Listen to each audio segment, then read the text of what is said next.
Hello everyone, आप सब कैसे हैं। मैं उम्मीद करता हूं कि बहुत अच्छे होंगे और अपनी पढ़ाई को बहुत अच्छे से कर रहे होंगे। मैं Akash Kumar Bhadana ICT virtual classroom में आपका बहुत बहुत स्वागत करता हूं मेरे प्यारे बच्चों।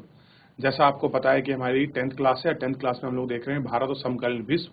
उसी में हम लोग पढ़ रहे थे भूमंडलीकृत विश्व का बनना। सेकेंड यूनिट हम लोग पढ़ रहे थे 19वीं सदी, और उसी में हम लोग देख रहे थे कि कैसे लोगों को आपका मजदूर बनाया जा रहा था, एक स्थान से दूसरे स्थान पर ले जाया जा रहा था। इन सभी चीजों को हम लोग गौर करके आपका देख रहे थे और उन पर हमने एक एक करके जो है आपकी बात भी की थी। क्लियर है? तो कल हम सबसे पहले देखिए, आपको ध्यान होगा हम लोगों ने जो था मेरे प्यारे बच्चों विदेश में भारतीय उद्यम के विषय से हम लोग आपका देख रहे थे और उसको पढ़ रहे थे। क्लियर है? इन पर हमने गौर करके एक एक करके हमने इन पर बात करी।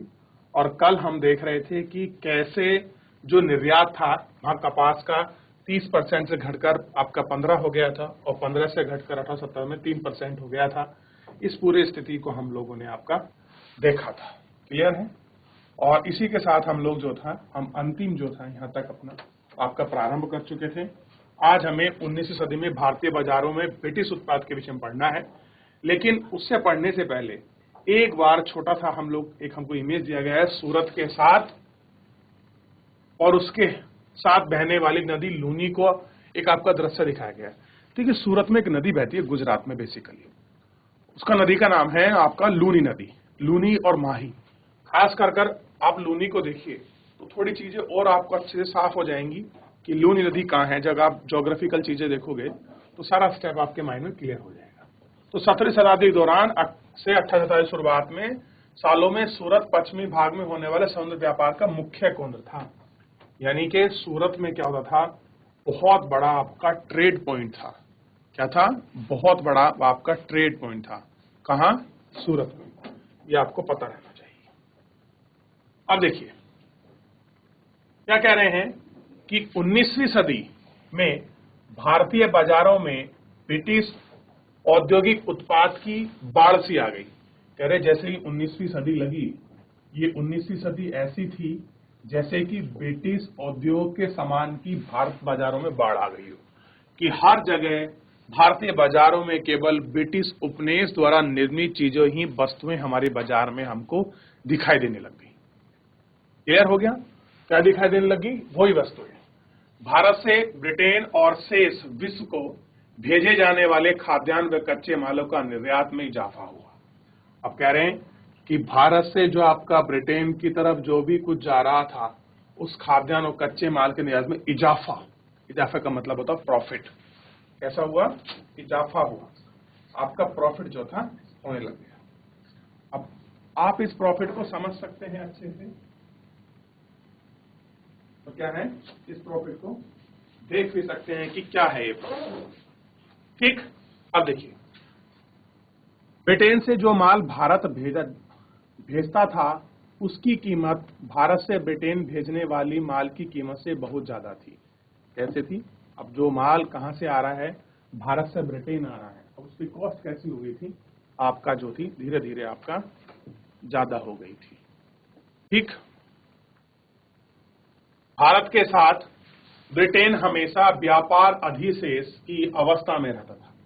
ठीक, इसका मतलब यह है कि आपसी व्यापार में ब्रिटेन हमेशा ही फायदा पाता था।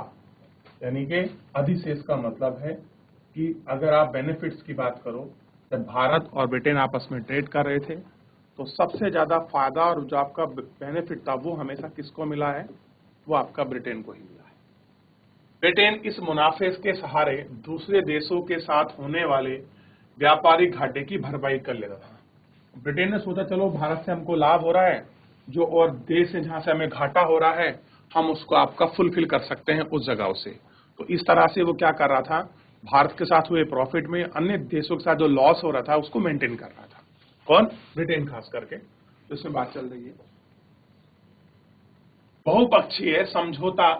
बहुपक्षीय बंदोबस्त ऐसे ही काम करता था।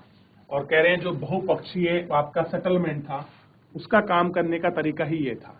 ऐसे इसमें एक देश के मुकाबले दूसरे देश में होने वाले घाटे की भरपाई तीसरे देश के साथ व्यापार में मुनाफा कमाकर की जाती थी। यानी कि एक देश में आपको घाटा हो गया ट्रेड में, तो दूसरे किसी देश से क्या कर लेंगे, उस ट्रेड की आपका भरपाई कर लेंगे, उस ट्रेड से हम उसका जो लाभ है हम उसको आपका इकट्ठा कर लेंगे। तो इस तरह से ही जो था, जो काम था वो बेसिकली हो रहा था और वो काम आपका चल रहा था।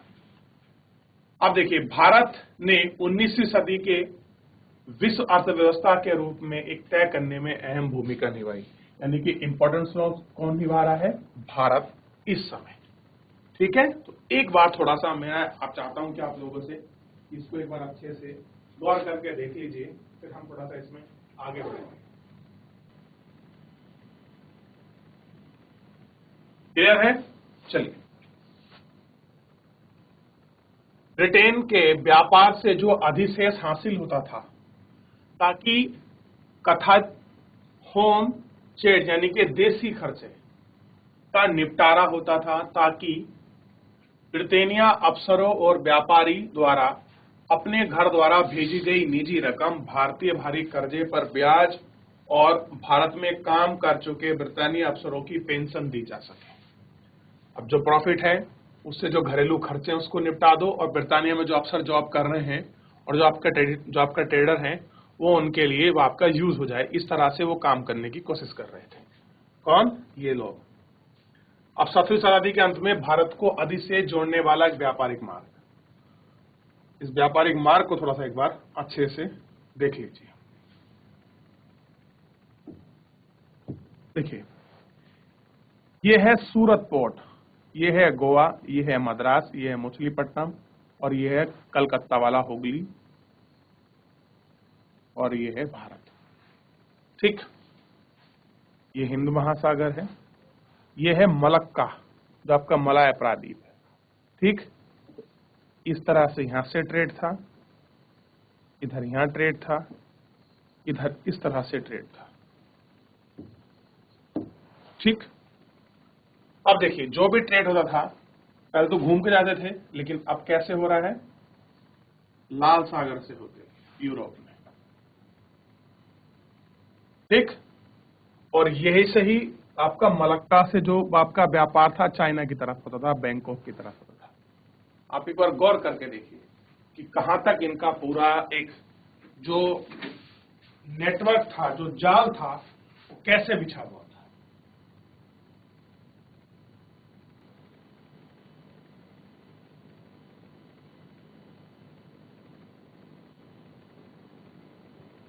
आगे बढ़े।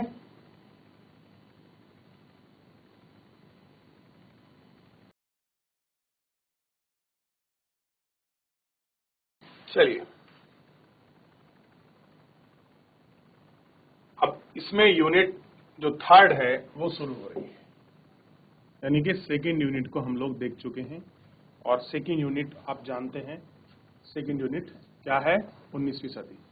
अब थर्ड है महायुद्धों के बीच अर्थव्यवस्था।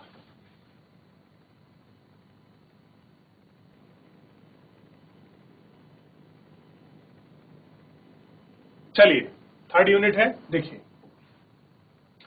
पहला महायुद्ध मुख्य रूप से यूरोप में ही लड़ा गया। कहां लड़ा गया? यूरोप में। लेकिन उसके असर में सारी दुनिया में महसूस किए गए, कह रहे जो उसके इम्पैक्ट जो हुए हैं ना, जो उसका असर है वो कहां हुआ है, पूरी दुनिया में उसके इम्पैक्ट्स को आपका वैल्यू किया गया है, पूरे दुनिया में उसके असरों को जो है आपका महसूस किया गया है। ठीक, इस अध्याय में हम जिन चीजों पर विचार करेंगे उनकी दृष्टि में एक महत्वपूर्ण प्रभाव यह रहा है कि इस युद्ध ने विश्व अर्थव्यवस्था को एक संकट की ओर ढकेल दिया। देखिए, पहली बात मैं आपको बता दूं कि कहीं भी अगर किसी देश में, चाहे वो आपका डेवलपिंग कंट्री हो या अंडर डेवलप कंट्री हो, अगर वहां युद्ध होता है किसी भी देश में, तो उसका इम्पैक्ट आज की तारीख में प्रत्यक्ष अप्रत्यक्ष रूप से हर देश पर पड़ता है, क्योंकि हर देश की जो अर्थव्यवस्था है वो कैसी है, आपका वैश्वीकृत है, आपकी ग्लोबलाइज है, सब एक दूसरे से आपके जुड़े हुए हैं, कोई ट्रेड के माध्यम से, किसी न किसी माध्यम से हम लोग जुड़े हुए हैं। और जब वहां आपका कोई भी वॉर होता है तो उसका इम्पैक्ट हमको दिखने लगता है। एग्जाम्पल आप लोग आपका समझ सकते हैं, अभी रूस और यूक्रेन का जो आपका वॉर हो रहा है, उससे डीजल, पेट्रोल, गैस और ना जाने बहुत सारी चीजों की जो आपकी कीमत हैं, उनके रेट आपके बढ़ गए हैं। और ये रेट बढ़ने की वजह ही है, जिसकी वजह से क्या हो रहा है, हमको इसका इम्पैक्ट पूरे देश में झेलना पड़ रहा है, पूरे देशों में। अगर इन दोनों की अच्छी चीजें होती तो जो चीज पहले जिस तरह से सामान्य स्थिति में चल रही थी, वर्तमान में भी वैसी चलती, तो कोई ऐसी कंडीशनल थी नहीं। तो ये तो आज के समय, लेकिन पुराने समय में भी क्या था, जब यूरोप में जो युद्ध लड़े गए थे उसका इफेक्ट दिखाई दिया, क्योंकि ट्रेड जो था तब भी एक दूसरे देशों के साथ कैसा था, कंटिन्यूस फॉर्म में आपका चल रहा था और कंटिन्यूस फॉर्म में ये आपका बढ़ रहा था। उसने उभरने में दुनिया को 3 दशक से ज्यादा का समय लग गया। 3 दशक यानी कि 30 साल से भी ज्यादा का समय लगा उस युद्ध से बाहर निकलने के लिए। इस दौरान पूरी दुनिया के चौतरफा आर्थिक एवं राजनीतिक अस्थिरता बनी रही और अंत में मानवता एक विनाशकारी महायुद्धों के नीच कहने लगी। यानी कि सब लोग देखने लगा कि युद्ध जो है ये विनाशकारी है, चीजें ठीक नहीं है। अब युद्ध होता है, युद्धकालीन रूपांतरण, यानी कि युद्ध के बाद जो चेंजेस नजर आए हैं उन चेंजेस पर हम लोग गौर करेंगे। लेकिन चेंजेस पढ़ने से पहले मैं आपको वापस एक मौका देता हूं मेरे प्यारे बच्चों, जो हमने पूरा अभी सेकंड यूनिट जो कंप्लीट किया है, इस सेकंड यूनिट को आप एक बार 30 सेकंड के लिए, 1 मिनट के लिए रिवीजन कर लीजिए।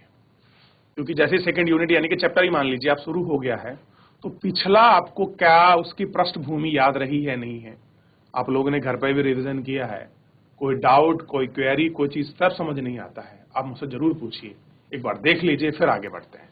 क्योंकि जब ये चैप्टर आगे बढ़ जाएगा तो पिछली चीजें आपके दिमाग से स्लिप ना हो जाए, मिसमैच ना हो जाए, इसलिए मैं आपसे कह रहा हूं एक बार देख लीजिए।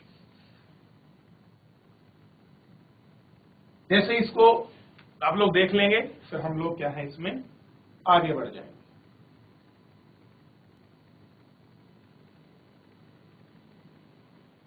चलिए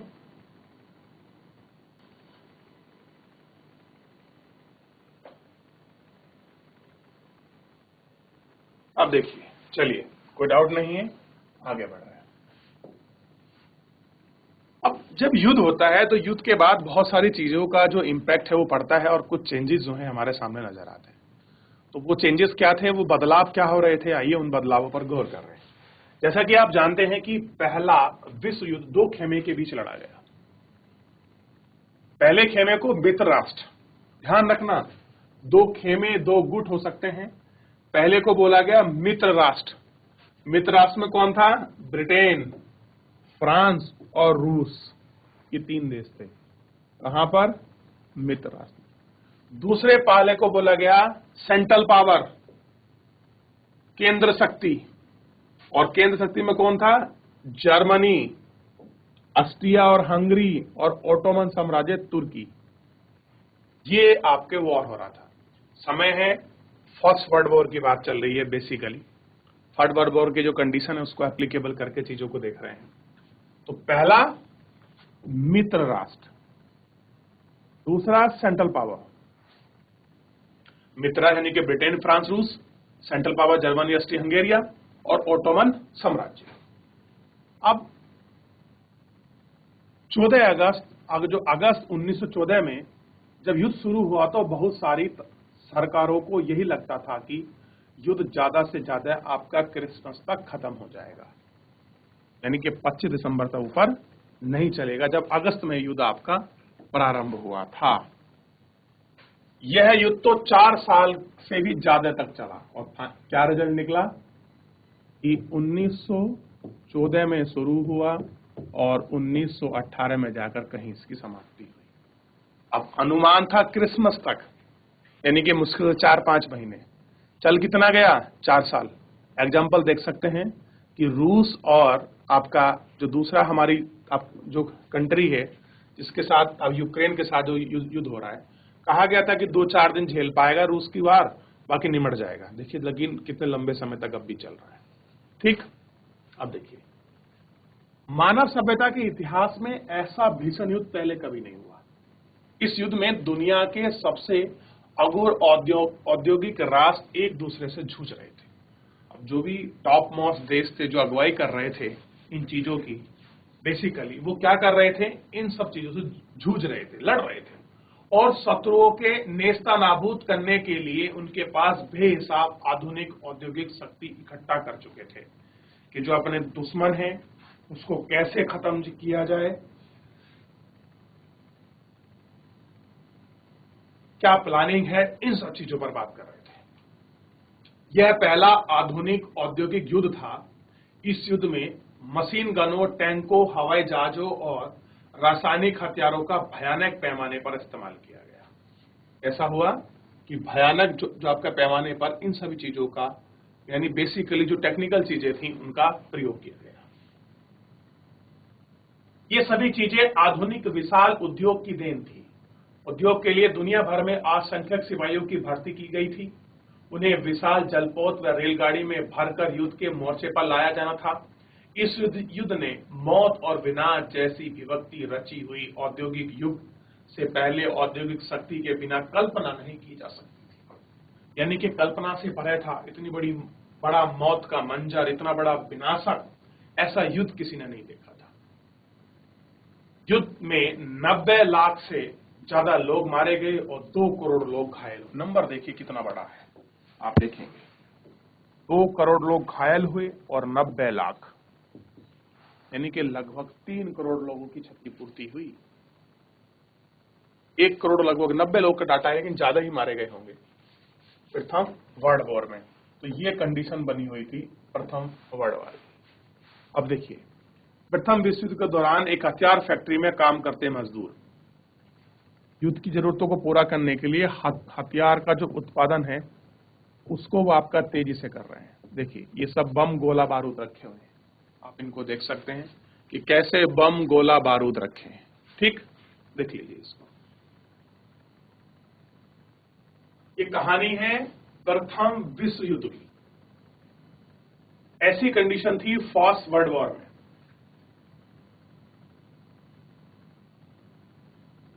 अब आप सोच कर देखिए उस समय देश दुनिया का क्या हाल रहा होगा।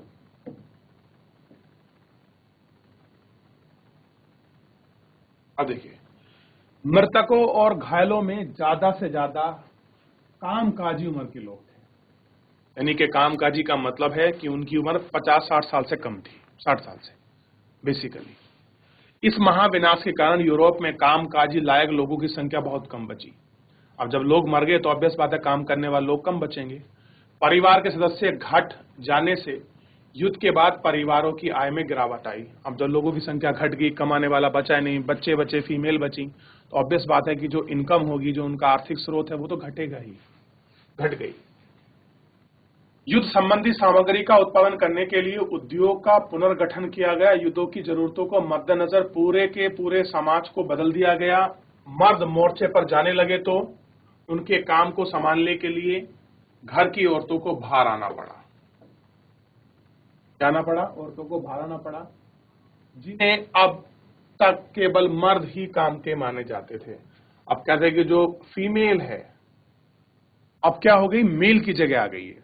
और ऐसे काम जो केवल पहले मेल ही कर सकते थे, अब फीमेल उसको कर रही है, क्योंकि मेल कहां जा रहा है, युद्ध लड़ने के लिए मोर्चे पर जा रहा है। अब देखिए, युद्ध के कारण दुनिया में कुछ सबसे शक्तिशाली आर्थिक ताकतों के बीच आर्थिक संबंध टूट गया। अब वे एक दूसरे से बदला लेने पर उतारू थे। पहले इकोनॉमिकल जो पावर वाली जो कंट्री थी, उनके कुछ आर्थिक संबंध थे, एक दूसरे के साथ आपका ट्रेड पॉलिसी करते थे, ट्रेड में काम करते थे। लेकिन अब कंडीशन क्या थी कि उनको बदला लेना है, और बदले लेने के लिए वो किसी भी कंडीशन पर जा सकते थे। ठीक, इस युद्ध में ब्रिटेन को अमेरिका बैंकों और अमेरिकी जनता से भारी कर्जा लेना पड़ा। अब ब्रिटेन को क्या करना पड़ा, अमेरिका से कर्जा लेना पड़ा। अब अमेरिका क्या हो गया, ब्रिटेन के पाले में चला गया। उधर जापान चला जाएगा, और जापान क्या करेगा, युद्ध करेगा अमेरिका पे। जो आपका पोर्ट हार्बर, जो उनका पोर्ट है, उस पर अटैक करेगा, और वो हिरोशिमा और नागासाकी में बम गिराएंगे। अब क्या हो गया, देश कैसा बन गया आपका, कर्जदार। कहने का आशय है कि युद्ध के बाद हम दूसरे देशों में अमेरिका व उसके नागरिकों की संपत्ति की कीमत अमेरिका में दूसरे देशों की सरकारों और उन नागरिक के स्वामी और अथवा नियंत्रण वाली संपदा से कहीं ज्यादा हो चुकी थी। अब ऐसे में बेनिफिट्स किसका हुआ? ऑब्वियस बात है, ब्रिटेन को ही इसका बेनिफिट्स मिला। नहीं, ब्रिटेन को नहीं मिलेगा, यूएस को मिलेगा, क्योंकि रूस से कर्जा ले रहे हैं, उनकी संपदा तो आपकी डूब रही है। तो बेनिफिट किसको हुआ? अमेरिका को हुआ। और जबकि अमेरिका क्या था? यूरोप का ही एक आपका कोलिज्म था, उपनिवेश था। क्लियर है? तो ये कंडीशन थी युद्ध के बाद, उन्हें आपका कर्जा लेना पड़ा। किस तरह से चला रहे थे अपना देश और किस तरह से चीजों को मैनेज कर रहे थे, ब्रिटेन के सामने चुनौती थी। और दूसरी सबसे बड़ी बात, भारत में चल रहा था कौन सा आंदोलन? खिलाफत आंदोलन। और उसके बाद क्या चला? असहयोग आंदोलन। क्लियर है? अभी इससे पहले चैप्टर में आप लोग पढ़े हैं ना प्रथम वर्ल्ड वॉर के बारे में, तो वहां भी तो दिखाया गया था कि भारत में क्या स्थिति थी, कैसे अंग्रेजों को परेशान कर रहे थे। और अंग्रेज क्या कहते हैं कि भारतीय लोगों को आप युद्ध में चलो, हम आपको क्या कर देंगे? आजाद कर देंगे, है ना? तो ये सब वहां की बात है। तो इस तरह से जोड़ के आप लोग समझिए। तो एक बार देखिए चैप्टर को, फिर कुछ पूछना है पूछिए, नहीं तो फिर युद्ध उत्तर सुधार, यानी युद्ध के बाद क्या सुधार किए गए, क्या रिफॉर्म किए गए, उनके विषय में हम लोग एक एक करके आपका बात करेंगे। आपके पास 30 सेकंड है, देख लें एक बार।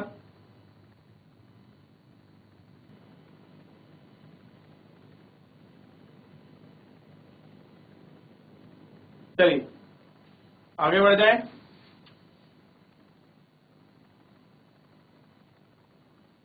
देखिए, युद्ध के बाद आर्थिक स्थिति को पटरी पर लाने का रास्ता काफी मुश्किल साबित हुआ।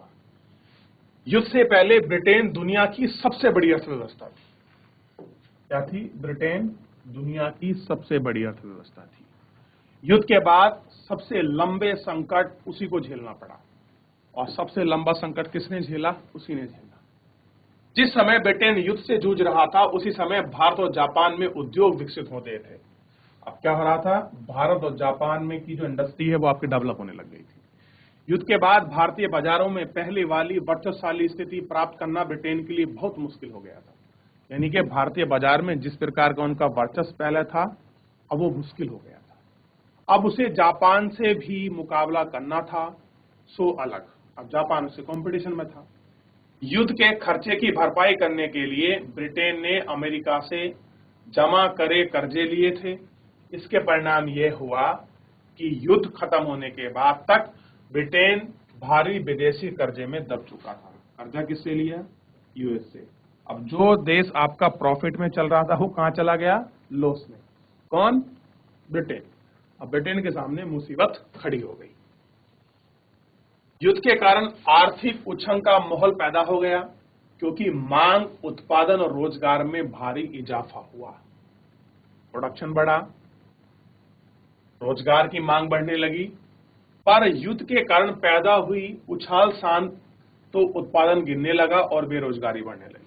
देखिए, प्रोडक्शन की मांग थी और अनएम्प्लॉयमेंट, रोजगार मिल रहा था, लेकिन जो हाथों हाथ हो रहा था, जो न्यूज आ रही थी कि युद्ध हो सकता है, अफवाह जो फैल रही थी, इन सभी ने क्या कर दिया? उसको आपका ज्यादा परेशान कर दिया। और ज्यादा परेशान होने की वजह से क्या हो गया? ये चीजें आपकी गिरने लगी, आपके लोगों के जो प्रोडक्शन है वो गिर गया, और जो आपका काम मिलने वाला था वो भी आपका गिर गया।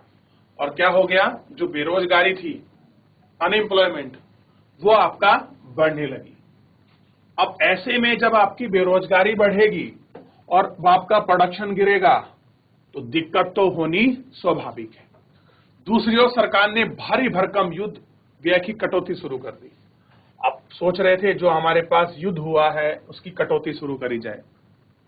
अब चाहे पेंशन कम कर दें, चाहे भारत के लोगों पर टैक्स ज्यादा लगा दें, ब्रिटेन को तो अपना प्रॉफिट चाहिए था जो उन्होंने लॉस किया था युद्ध में, ताकि शांतिकालीन करों के सहारे से भरपाई की जा सके। अब देखिए क्या थी कि शांतिपूर्ण तरीके से टैक्स ले लो।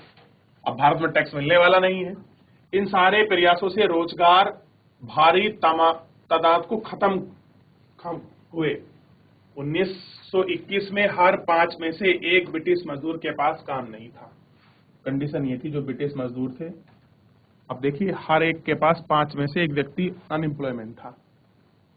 रोजगार के बारे में बेचैनी और अनिश्चितता युद्धोत्तर वातावरण का अंग बन गई। ऐसा बन गई, इनका ये अंग बन गई। ठीक, ये देख लीजिए। तो ऐसी कंडीशन थी आपका ब्रिटेन।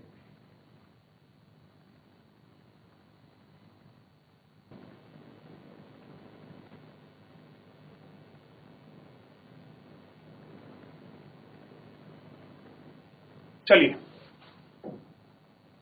अब देखते हैं, बहुत सारी कृषि आधारित अर्थव्यवस्था भी संकट में थी।